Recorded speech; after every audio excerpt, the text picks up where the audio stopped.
আলাইকুম। নাজেসরুফ garden and pets থেকে নতুন একটি ভিডিওতে সবাইকে স্বাগত জানাচ্ছি। সকাল সকাল খুবই বৃষ্টি হচ্ছে আজকে।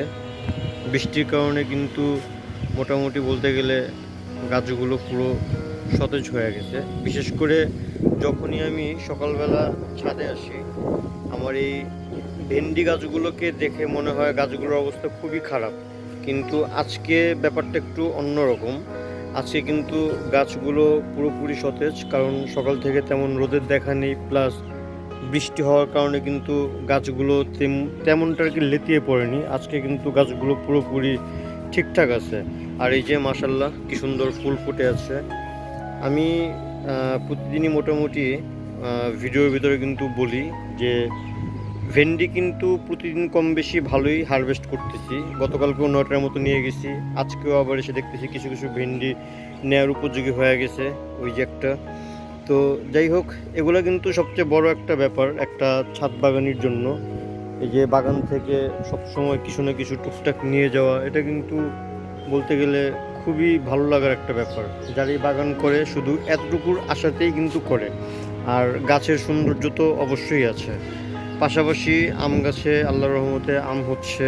ওই একটা আম গাছ, কাটিমন আম গাছ, একটা আম অলরেডি কিন্তু পেকে আছে এই যে। তো এটাকেও হারভেস্ট করে ফেলবো কিছুদিনের ভিতরে। তারপর এখানে পেয়ারা গাছ, পেয়ারা হচ্ছে। আর আমি নতুন কিছু সবজি বসানোর কথা বলছিলাম, আর সবজি বসানোর জন্য কিছু ভিডিও কিন্তু আমি বলছিও, আমি যে সেট করব বা কি কি সিডস আমি বসাবো, কি কি সিডস প্রসেসিংয়ে আছে। তো তার ভিতরে গতকালকে বিকেলবেলা আমি সিম গাছের জন্য, যেহেতু শীতকালীন সবজি, আমি কিন্তু কিছু সিডস গতকালকে বসাই। এই যে এগুলো হচ্ছে সিমের সিডস। তো আমি টোটাল 8টার মতো সিডস দিয়েছিলাম, আল্লাহর রহমতে 5টা হয়েছে। তার ভিতরে সকাল সকাল আমি এসে দেখি যে সিডস এখানে 4টা ছিল, আর একটা নাই। এই সিডসটা ছিল না, এইটা। পরবর্তীতে আমি যেটা বুঝলাম এটা হয়তো কোনো পাখির গাছ। তো এটা পড়েছিল ছাদের ফ্লোরে, আমি আবার এসে এখানে বসায় দিছি। তো জানি না এটা হবে কি না, তারপরও দিয়ে রাখলাম। বাকি সিটসগুলো ঠিক আছে, তবে আজকের থেকে আমি এটাকে মানে যেহেতু পাখির একটু একটু উৎপাত হয়, তাই এটাকে আজকে থেকে আমি ঢেকে রেখে যাব, যাতে আর কোনো ধরনের কোনো সমস্যা না হয়। পাশাপাশি আমি যে লাল শাকের সিডসগুলো বসাইছি তাও কিন্তু আপনাদের সাথে শেয়ার করছি ভিডিওতে, কিন্তু কম বেশি প্রতিদিনই দেখানোর চেষ্টা করি। কিন্তু আজকে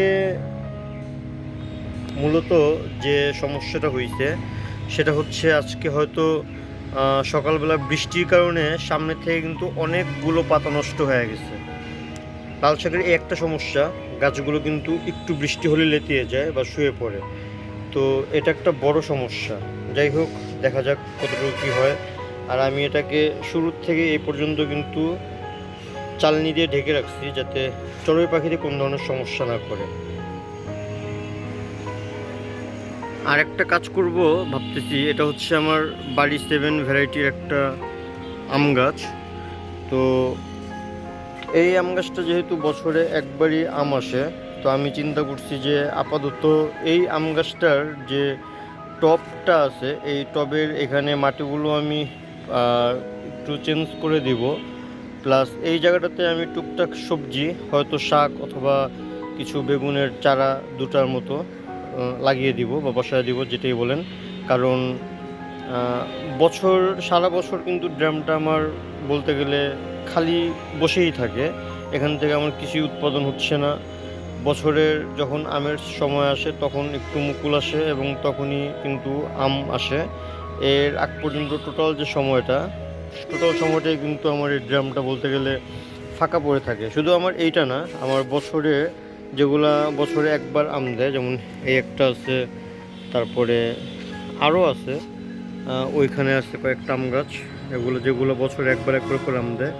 আমি চিন্তা করতেছি এরকম কিছু গাছগুলোকে আমি ফলের জায়গায় ফল গাছ থাকবে, এবং নিচের অংশটুকু যেহেতু ফাঁকা, এখানে কিন্তু গাছ বসানো যায়, কোনো ব্যাপার হয় না। আর যেগুলা বছরে মোটামুটি 12 মাস আম দেয়, যেমন এই যে এইটা কাটিমনটা, তারপরে যে অল টাইম ম্যাঙ্গোটা, এগুলার হিসাব আলাদা। এগুলা এবার আমার প্রচুর আম ঝরতেছে, আমি বুঝতেছি না, যদিও গরম প্লাস বৃষ্টি মিলাজিলা দুটোই হচ্ছে, কিন্তু একটা হচ্ছে আম পরিপক্ক হয়ে ঝরা, আর একটা হচ্ছে আম পরিপক্ক না হয়ে ছোটো থাকতেই ঝরে যাওয়া। প্রচুর আম দেখেন, তার ভিতরে আমার এই যে কচু শাকের এখানে তো আমের কোনো অভাবই নেই, প্রচুর আম ঝরে আছে।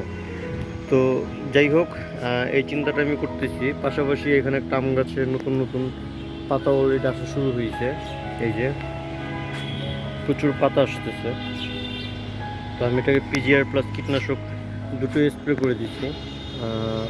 আমি এগুলো ভিডিওতে সবই শেয়ার করেছি আপনাদের সাথে, হয়তো ভিডিওটা দেখছেন বা সামনে দেখবেন। কারণ আমি তো ভিডিও আপলোড প্রতিদিনই করি, চেষ্টা করি আপলোড করার, কিন্তু যেদিন ভিডিও করি সেদিনই কিন্তু আমি আপলোড করি না, শিডিউল ওয়াইজ আপলোড করে রাখি, শিডিউল ওয়াইজ মনে করেন এটা পাবলিশ হতে থাকে। তো যাই হোক, এই তো মোটামুটি আজকে ছাদ বাগানের আপডেট। তো যেটা বলতে চাচ্ছিলাম সেটা হচ্ছে, এই কাজটা আমি খুব শীঘ্রই করব।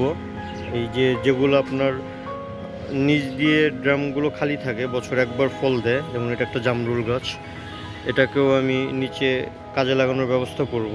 মাটিগুলো দরকার হলে চেঞ্জ করে দিব। আর যখন এগুলার ফল আসার সময় হবে, ফুল আসবে, তখন এগুলোকে আবার হালকা করে দিব। হয়তো কোনো গাছ থাকলে, বিশেষ করে শাক জাতীয় কোনো গাছ থাকলে এগুলোকে উঠিয়ে ফেলা যায়, কিন্তু বেগুনের চারা হোক বা টমেটোর চারা হোক, এইসব গাছ হলে উঠাতে একটু কষ্ট লাগে, কারণ এই গাছগুলো কিন্তু অনেক দিন পর্যন্ত বাঁচে, 2-3 বছর পর্যন্ত এর থেকে ফল পাওয়া সম্ভব। তো যাই হোক, এগুলো আসলে রাখা যায়, আমি যতটুকু জানি। রাখা ঠিক না, কিন্তু রাখলেও রাখা যায় যদি এটা পর্যাপ্ত পরিমাণ খাবারের ব্যবস্থা থাকে মাটিতে, তাহলে কিন্তু ফল গাছেও ফল দেওয়া সম্ভব, এবং সবজি গাছ নিচে করলেও কিন্তু সবজি উৎপাদন করা সম্ভব। আমি যতটুকু জানি বা যতটুকু শুনছি, এই ব্যাপারে আমি কিন্তু মোটামুটি একটু বলতে গেলে কি বলবো এটাকে, জানার চেষ্টা করি বা পড়াশোনা করি এইসব ব্যাপারে, যে আসলে কীভাবে কী করা যায় ছাদ বাগান থেকে। আমাদের যে পরিমাণ চাহিদা, সেই চাহিদা কিন্তু আমাদের মেটানোর জন্য এভাবেই কিছু টেকনিক মানে অবলম্বন করতে হয়, যাতে একটা জায়গা থেকেই 2-3 রকম জিনিস আসে, অ্যাটলিস্ট 3 রকম না, 2 রকম জিনিস আসাটাও কিন্তু অনেক বড় একটা ব্যাপার। আর সেটাই আমি বোঝাতে চাচ্ছি, যে যেহেতু আমার বড় বড় ড্রাম এগুলা, এই বড় ড্রামের উপরে যেহেতু আমার ফল গাছ হচ্ছে, ভালো কথা, ফল হোক, এটা যদি বছরে একবার হয়, নিচের জায়গাটা তো আমার ফাঁকাই আছে, তো নিচটাকে আমি কাজে লাগিয়ে দিই। এই এতটুকুই জাস্ট আমার বোঝার ব্যাপার, আর এতটুকু নিয়ে আমি একটু চিন্তা ভাবনা করতেছি। তো খুব রিসেন্টলি এসব ব্যাপারেও আপনারা জানতে পারবেন। এখনও আমি শিওর না কী করব, তবে করলে অবশ্যই আপনার সাথে শেয়ার করব। আর আপনারা তো আমার আপ টু ডেট প্রতিদিনকার ভিডিওগুলো পাবেনই। তো ভিডিওটি আজকের মতো এখানেই আমি শেষ করতেছি। ভালো লাগলে অবশ্যই চ্যানেলটিকে লাইক করবেন, কমেন্টস করবেন এবং শেয়ার করবেন। আর যারা এখন আমার চ্যানেলটি সাবস্ক্রাইব করেনি, অবশ্যই চ্যানেলটি সাবস্ক্রাইব করে হয়ে যাবেন নাজেসরূপ গার্ডেন অ্যান্ড পেটসের ফ্যামিলি মেম্বার।